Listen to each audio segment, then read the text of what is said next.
Daily Objective, day 150 of the war in Israel. I'm joined by James Valliant. How's it going, James? I'm okay. How about you, Razi?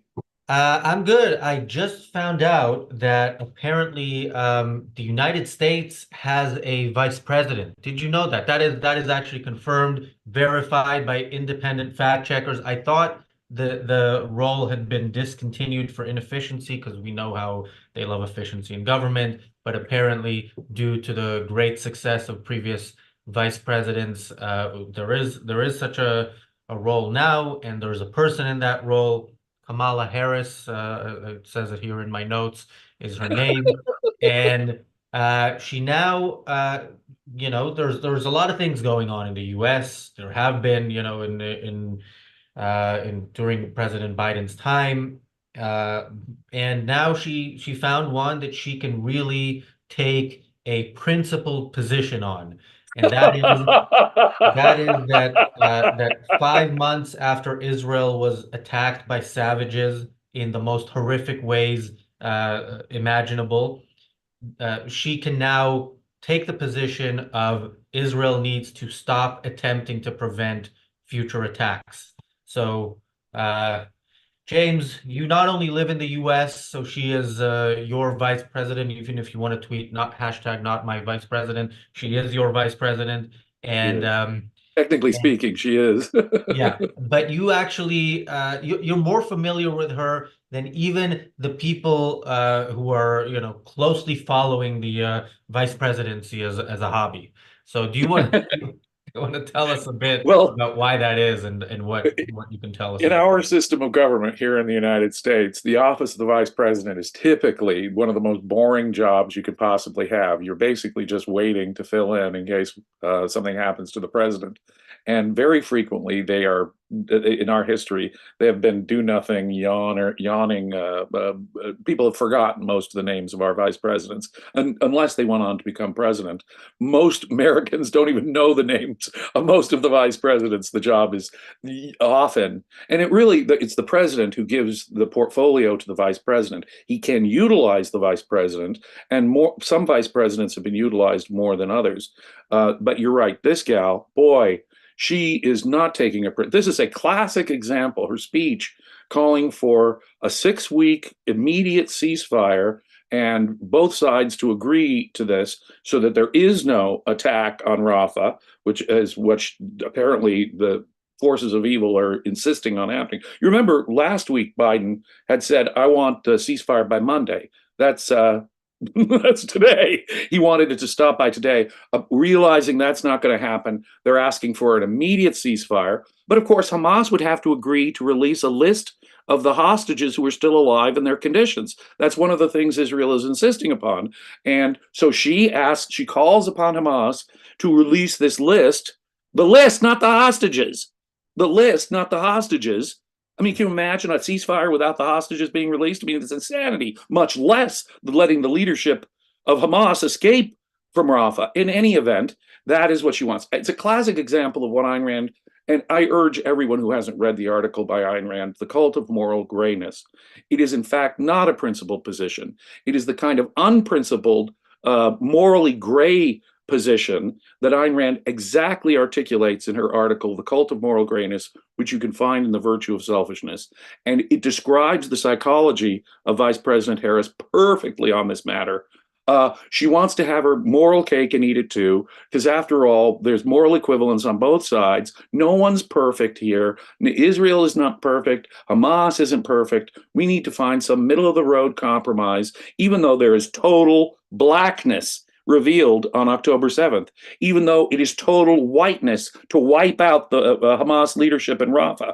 She cannot have a morally clear position on this, because after all, there are suffering children in Gaza. Now, this is a strange thing for her, I grant you. She's normally famous for being assigned a project like the border and then doing nothing about it, or delivering her famous word salads.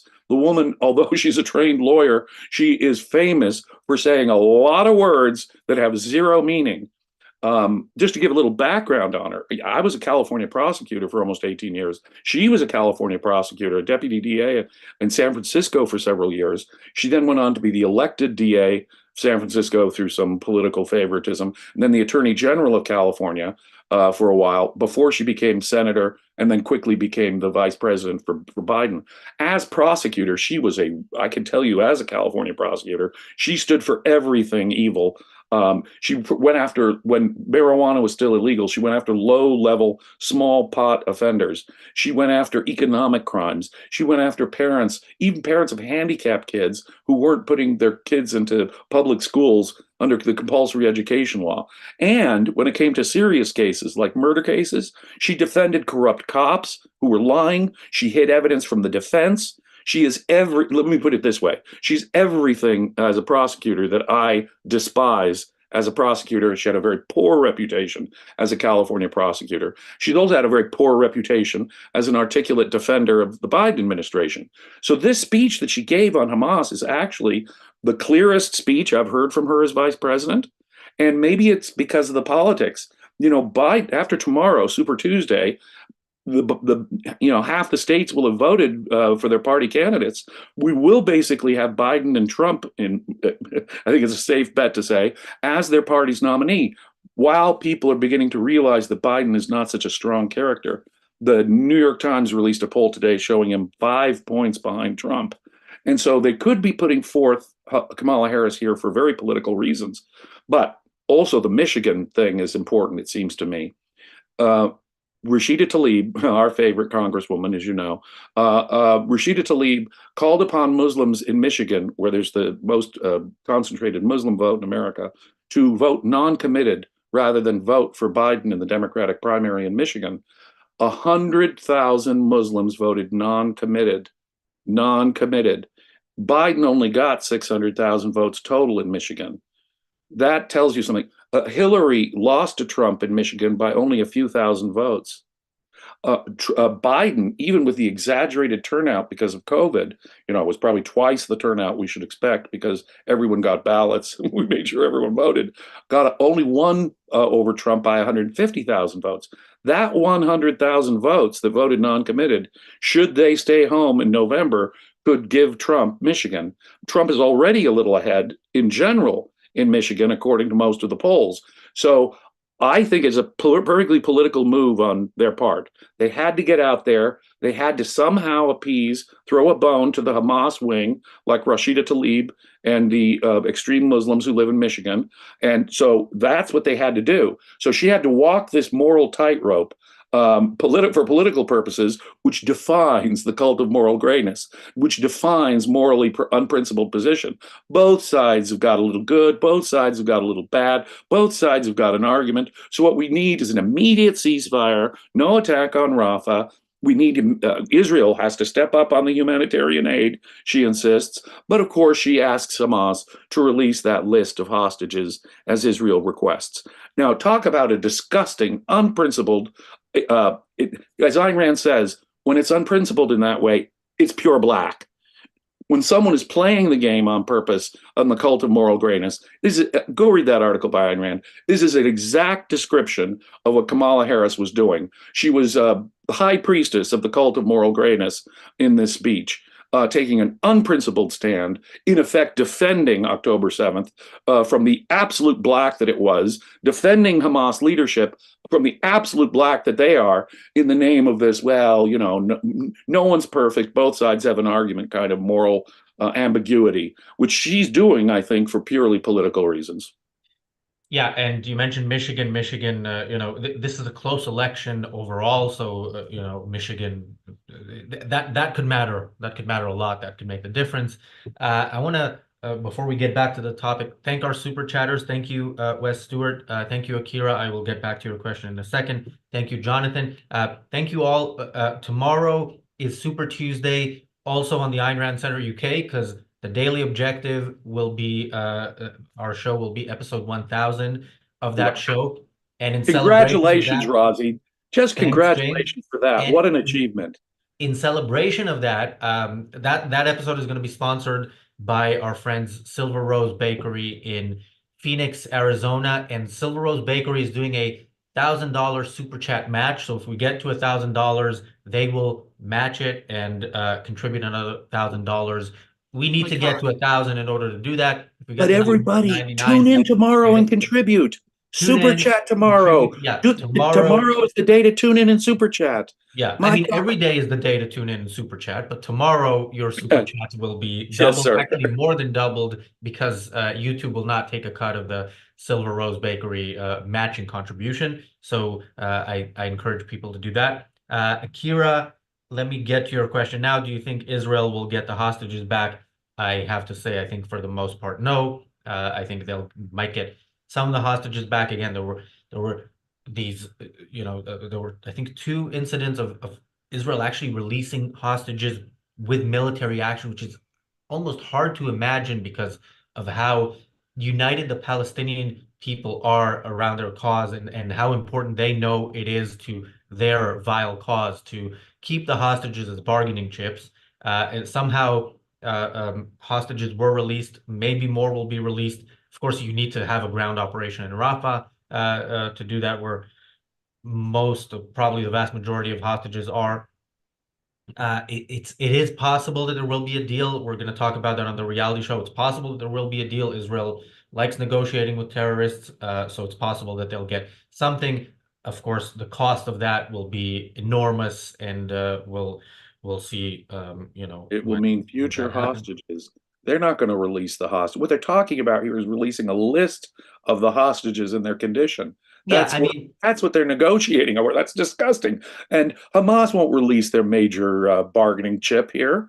so if there is, that's the thing, we're talking about a 6-week ceasefire. Of course, there will not be a 6-week ceasefire with no hostages released. But if that does, I mean, I don't think even Netanyahu would do that. But even if that is done, they will not release all of them. They'll release some of them. They'll hold on to enough of them to make sure that, as they promised, October 7th will happen again and again until Israel is annihilated. Hamas is acting in a principled way, unlike, unfortunately, the West. And to that point about the West not acting in a principled way, we talked about it yesterday when we talked about yesterday, or the day before, when we talked about the propaganda machine and how it operated around what they're now calling the Flower Massacre, which is the stampede where Palestinians trampled each other, and then some of them charged at IDF soldiers who defended themselves. Some people died. We don't know how many. We know it wasn't 112. It was much less, because 112 is the number reported by Hamas. And we know Hamas always exaggerates numbers, sometimes by orders of magnitude. But we What I spoke could about see from those how, aerial shots, though, it was a violent swarming. I mean, yeah, the whole reason why we're airlifting this stuff is because there are these violent swarms, and Hamas steals the material. yeah, Hamas but is preventing the aid from getting there. So if yeah, no. starving people charge and get mostly are being stampeded and stomped on, that's what's causing the injuries and death. Yeah, But but if the world, the IDF way the soldiers are world, so I was going to say on the propaganda aspect of it, the way the world, much of the Western world, the Western media decides to report it, they will report it as Hamas, basically, read out a press release by Hamas. But the unprincipled Western approach here, the way that manifests itself is policies change on a daily basis based on the latest headline, which is why Israel had the sympathy of the world on October 7th and on October 8th, although there were already celebrations in the streets of London and other cities by people who loved the fact that Jews were raped en masse, mutilated, murdered. That was a thing to celebrate for the those who hide it less well than others. But the fact that policy changes, that is something to scare us, really should be terrifying to us, not just in the context of this war. If the latest headline changes policy from Israel has the right to defend itself, as that unfortunate saying goes, and as Western leaders said at the beginning, Israel should destroy Hamas, to the point where now the West is demanding that Israel does not destroy Hamas's capability to repeat October 7th. And we talked, this is what we talked about yesterday, the European Commission changing its policy and deciding to fund UNRWA again, knowing that UNRWA participated, not just educated the terrorists, but participated in the attacks because of the so-called Flower Massacre, which again we know is pure propaganda. So this is how policy in the West works. The latest headline will determine what politicians do. And the one thing we can be sure of is they're always wrong. Even when they're right, they're wrong because they're not coming at it from from a principled approach, understanding that this is the right thing to do. And that means that is all fickle and will change the following day. My European friends in the EU, I want you to think about this. You are paying money through your tax dollars for perpetrators of October 7th, for people who made October 7th possible. Add to it the perpetuating of the education, the mystical racist hatred that is taught at UNRWA schools. Europe, you should be ashamed of yourself. Ashamed of yourself for materially supporting October 7th, encouraging more. It's disgusting. James, American money will also make its way to UNRWA. I think they're going to take their time a bit more. But we said this when the UNRWA scandal happened. By the way, for those of you who have been watching for a couple of months, we were talking about UNRWA before it was cool. But when the UNRWA scandal happened, we were saying it's very good that some countries are freezing their support, but it's freezing their support. It's not ending it. And we knew it was temporary. And of course, now we see that lasted a whole month. You know, that's long for policy nowadays. A whole month.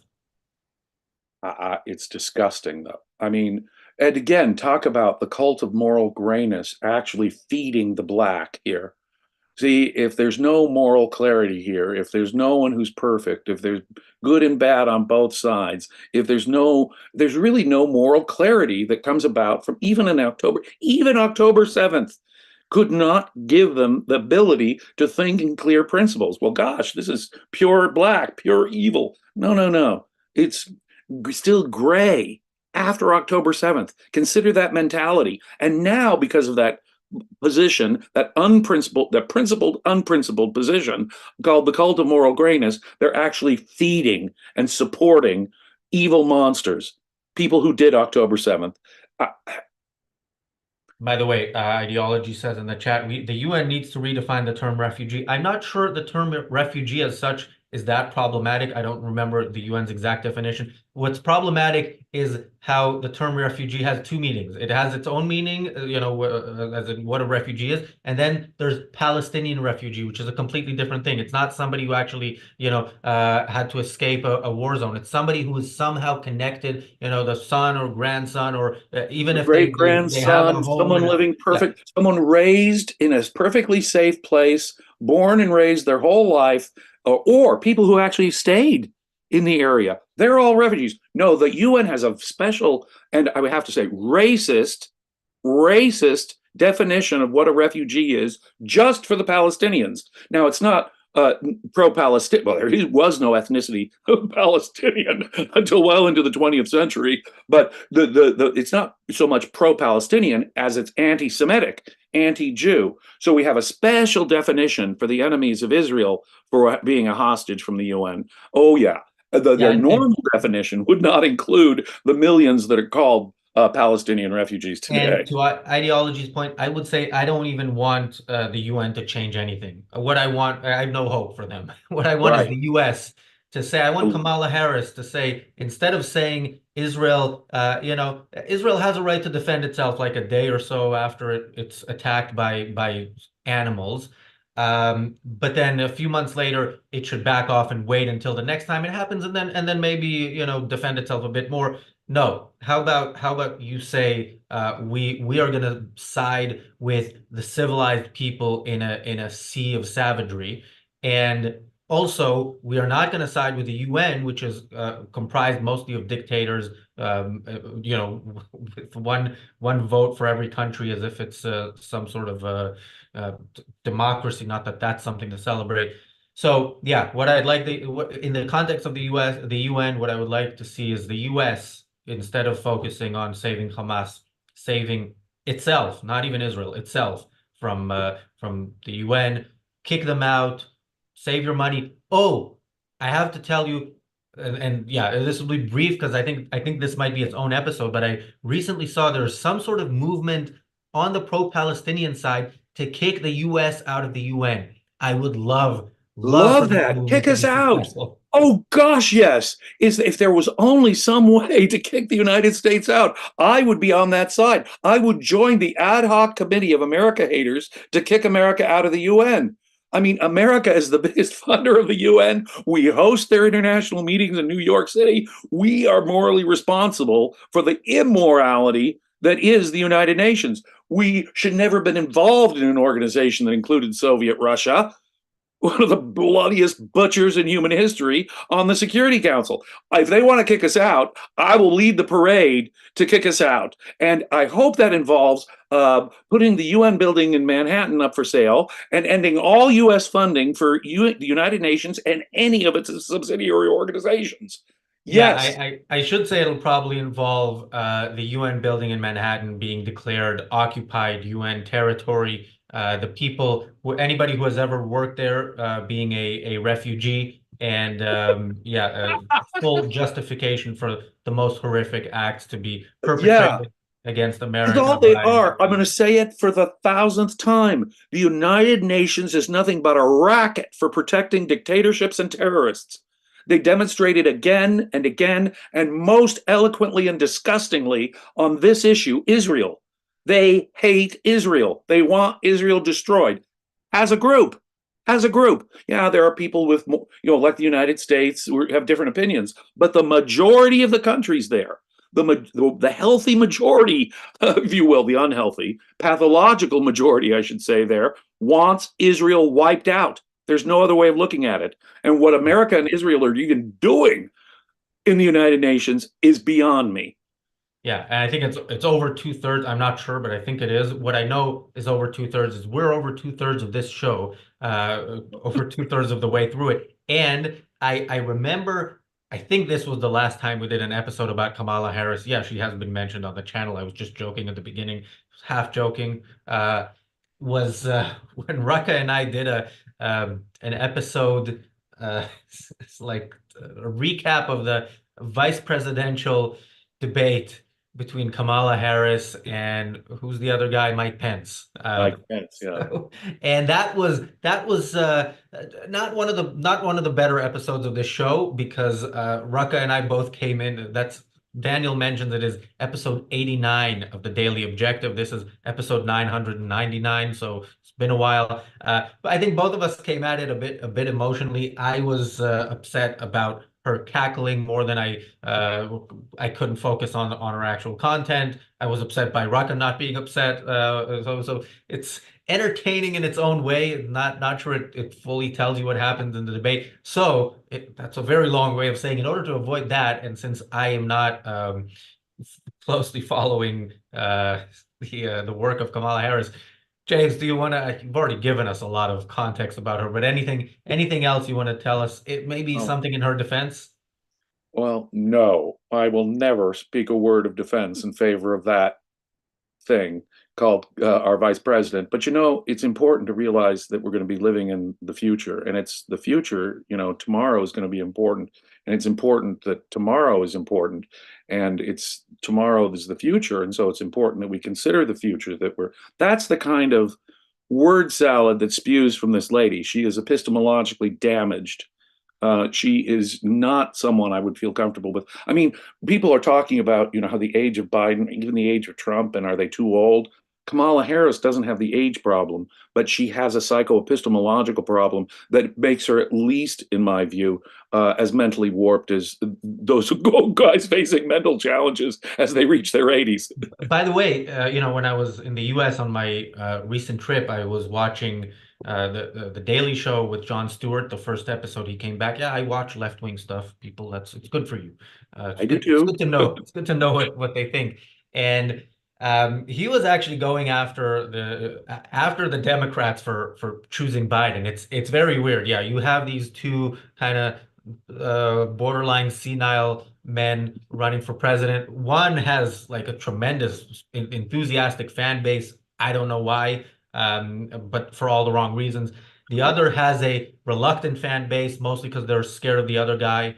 And so Jon Stewart, criticizes the Democrats, and then he shows this clip of different people around Biden saying that he's sharp, and Kamala Harris was one of those, and she said like he's sharp in Oh, meetings and stuff. They you're all say he's sharp in meetings, and John behind Stewart, closed doors. yeah, and None John of the Stewart, American people get to see him. yeah, John Behind Stewart, closed doors. He's John Albert Stewart, Einstein, don't you know? yeah, But when all the rest of us see it, he can barely articulate. You that's know, he can so hardly that get through a single John event. Stewart beautifully put it and asked, did anybody film that? And can you share that video? Because that would help the case for Biden if we could actually see him not confusing the president of Egypt and Mexico. Of course, Trump did the same yesterday, right? I don't remember. I'm also maybe getting old, but I don't, he confused uh, uh, I think leaders of two different countries. Yeah, Trump has made some mistakes. Gosh knows I've made mistakes on these broadcasts on this show. I've misspoken more than once. Thank you. People can do that, but you know, I think the real acid test there will be the debates. And I'm not sure how Biden avoids debating, but he's probably going to do everything he can to avoid debating Donald Trump because of just that appearance issue. And I'm not sure Biden could survive a debate. He's that far. And let's face it, in America, just to look at American politics a little bit, Biden isn't going to get any sharper in the head, and grocery prices aren't going to actually come down and stuff like that. Biden does face some real challenges for his reelection, and that's unfortunate because Donald Trump is an unthinkable. To have Donald Trump again is a nightmare for me. So yeah, in America, we're here screwed pretty much with two very poor choices, and but Yeah, it's the but politics that are motivating Kamala Harris to say the kind of things that she's saying, which is totally cult of moral grayness. You know, there's good and evil on both sides. There's no blacks and whites here. Israel should agree to this, but if Gaza gives passes up a list of hostages, God.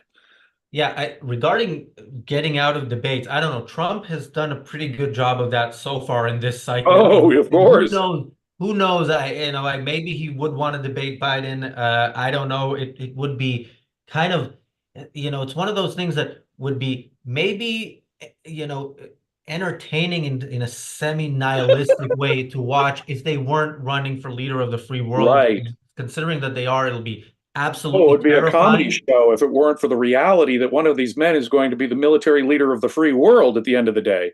That's Yeah. what makes it grim, right?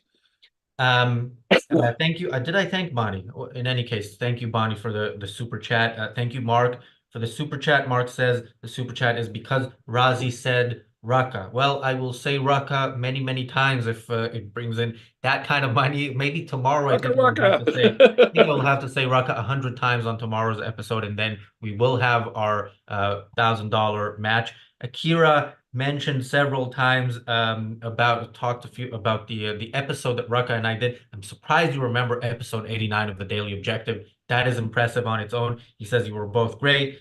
And then he says, not at all. It was funny as hell. Then he says, what are you on, Razi? That was a great episode. Well, for legal reasons, I can't tell you what I'm on, but if you say it's a great episode, I will make sure to be prepared in the same way for the vice presidential debate later on this year. You know, just to watch some political debates in the United States requires Dutch courage, as some call it. A drink or two helps. That's all I can say. By the way, that was a joke. I And that was a guarantee joke you too. I was perfectly sober.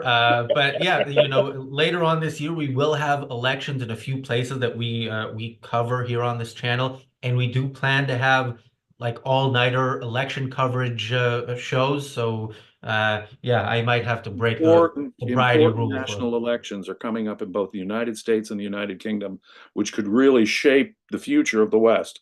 So, as these elections do. So, I'm glad we're having that kind of coverage. Yeah, and since we have a Important growing elections. South African audience, and we have some, at least one South African friend who would definitely, I think, hopefully will participate on this channel. I think we're going to cover that as well. And speaking of South Africa, Michelle, who I believe is in South Africa, says this was early on in the episode. Rashida Tlaib is the American version of George Galloway. That's pretty good. George Galloway, we're out of time, but I have to say this. I saw a news story about the Houthis saying, demanding something and saying they will accept it from Rishi Sunak if it's signed by George Galloway. So he's now basically the almost official representative of